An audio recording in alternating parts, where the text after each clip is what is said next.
Hello! ఈరోజు మేము శ్రీరంగం వెళ్తున్నాం. ఇది తిరుచి తమిళనాడులో ఉంటుంది.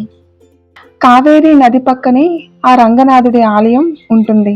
ఇదే ఆ రంగనాథ స్వామి ఎంట్రన్స్ గోపురం. మీకు సంగతి తెలుసా?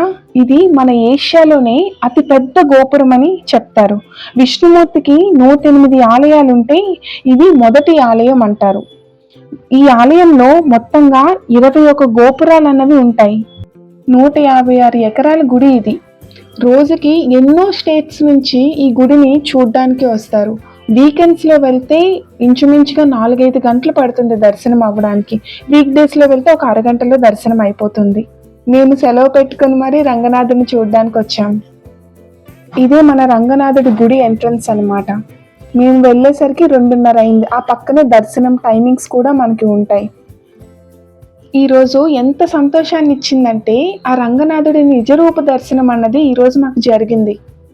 గర్భగుడి లోపల వరకు పట్టుకు వెళ్ళి ఆయనకి అలంకారమే లేకుండా నిజరూప దర్శనాన్ని అందరికీ చూపించారు.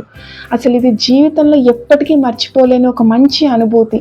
చెప్తున్నప్పుడు కూడా ఇంకా ఆయన రూపం నా కళ్ళ ముందే ఉంది. దర్శనం అయ్యి ఇలా బయటకు వస్తున్నాం. గర్భగుడిలో రంగనాథ స్వామి ఉంటే ఆ పైన ఆయన బంగారు పూత విగ్రహం ఉంటుంది. కనిపిస్తుంది కదా, అదే ఆ గోపురం.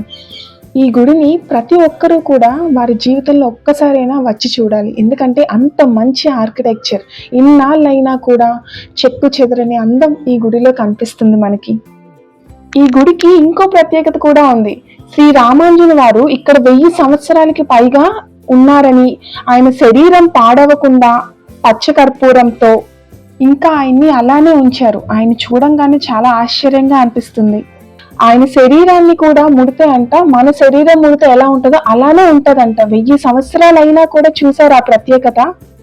ఇన్ని ప్రత్యేకతల్ని చూడడానికి మీరు ఒక్కసారైనా కూడా మా రంగనాథుడి గుడికి రావాల్సింది. Thanks for watching.